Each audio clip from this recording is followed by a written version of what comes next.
On this week's Brightline construction update, I head back to South Florida. I start in northern Palm Beach County at the Jupiter Drawbridge. And I head on south following the tracks all the way down to the West Palm Beach Station in downtown West Palm Beach. Just north of the Jupiter Drawbridge, these new ties have been laid out along the right-of-way. New rail is also laid along the roadbed, waiting to be attached to the ties. And now for the Jupiter Drawbridge itself. The northern end of the construction site is mainly used for equipment and material storage. It also houses the construction office.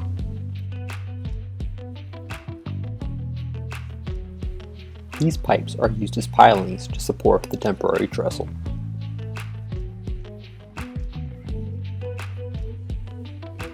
Since my last visit, the temporary trestle has been extended out over the water.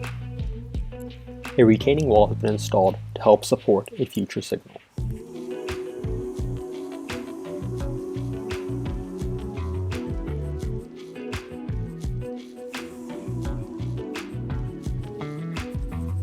Here's a better look at the temporary trestle that the crane is currently sitting on.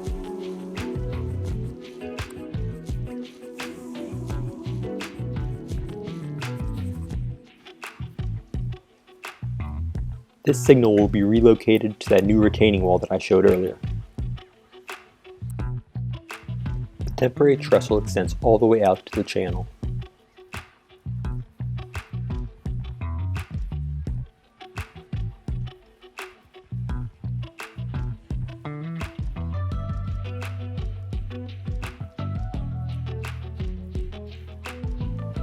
New tracks have started to be laid south of the Jupiter Drawbridge. Tony Pena has not yet been double tracked, but materials are on site for when the time comes.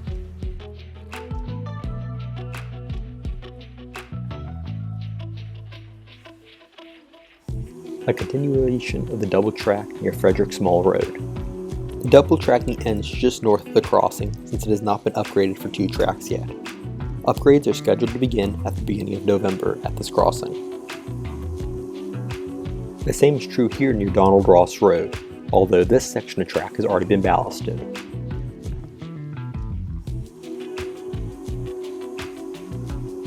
Crews have begun work on the new signaling system for this crossing, as seen by this new retaining wall that will support a new bungalow.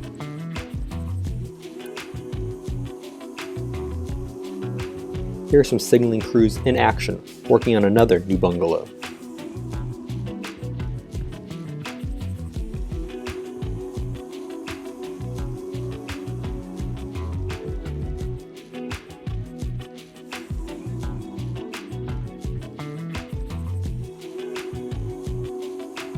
This is another section of track that has had ballast delivered, but has not been spread out yet.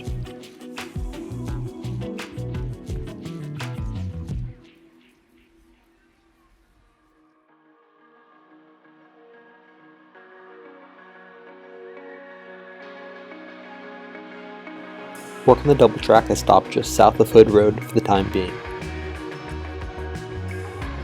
Here near Kyoto Gardens Road, fill has been delivered to help raise the roadbed.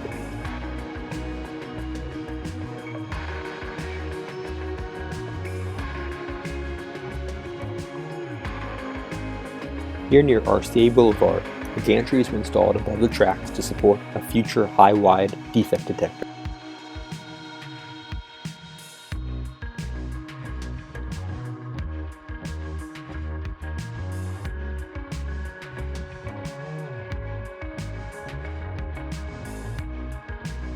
In this area, crews are still doing some work preparing the right-of-way and clearing brush.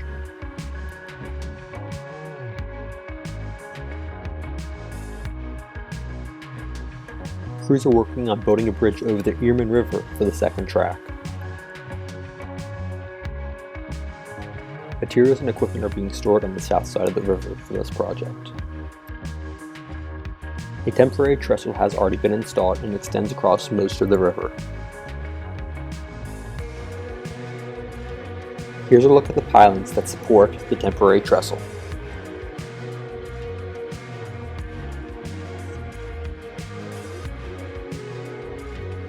Work should shift from the temporary trestle to the new rail bridge shortly.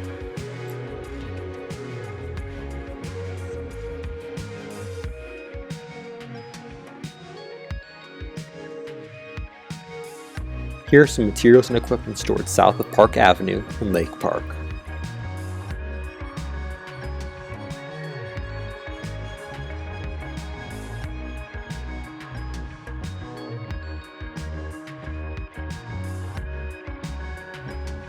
Here are some new signals that have been installed for a future crossover at this location. This will be known as CP Lake Park.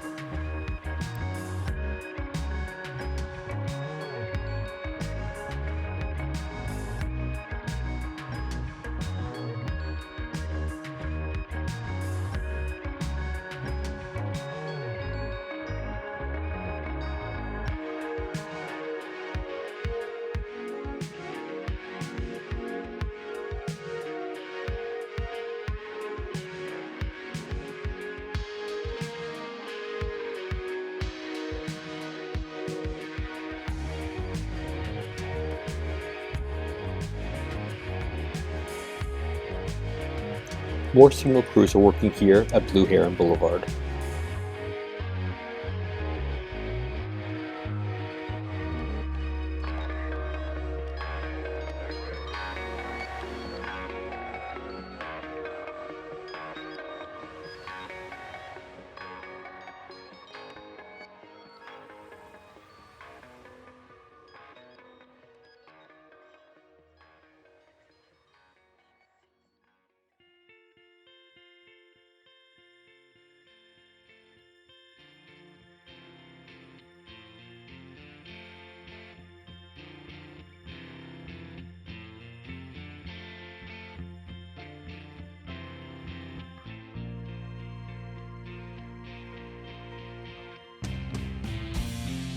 This track is the line that leads to the Lewis Terminal.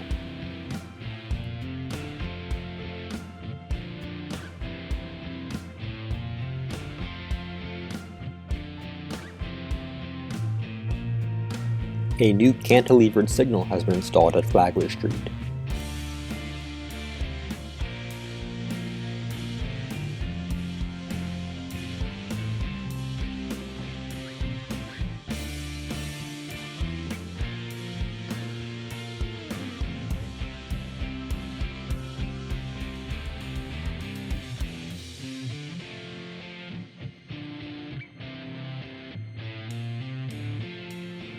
Some new crossing protection has been installed here at Inlet Boulevard.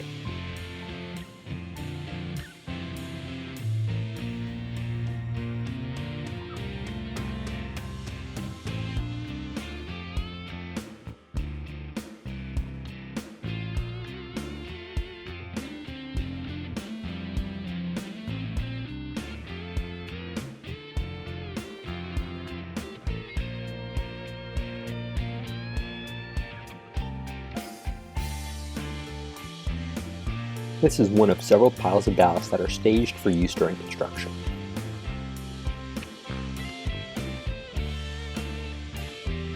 A third track will be added here in addition to the existing 2 tracks. For those of you wondering what has happened to the existing Brightline train sets while service has been suspended, they are being stored and maintained here at Workshop B, which is Brightline's running repair facility until it is time for service to resume. And here's a quick look at the West Palm Beach station.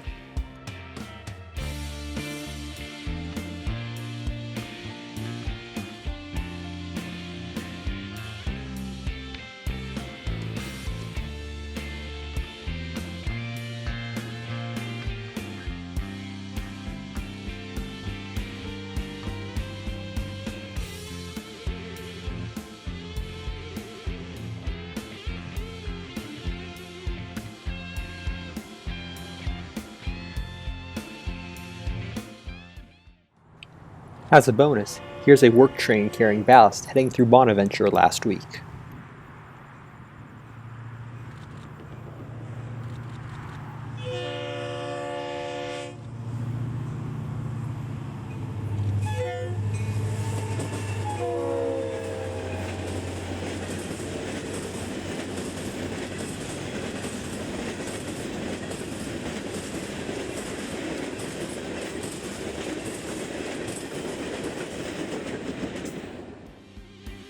Thanks for watching. Please be sure to subscribe and hit the like button below.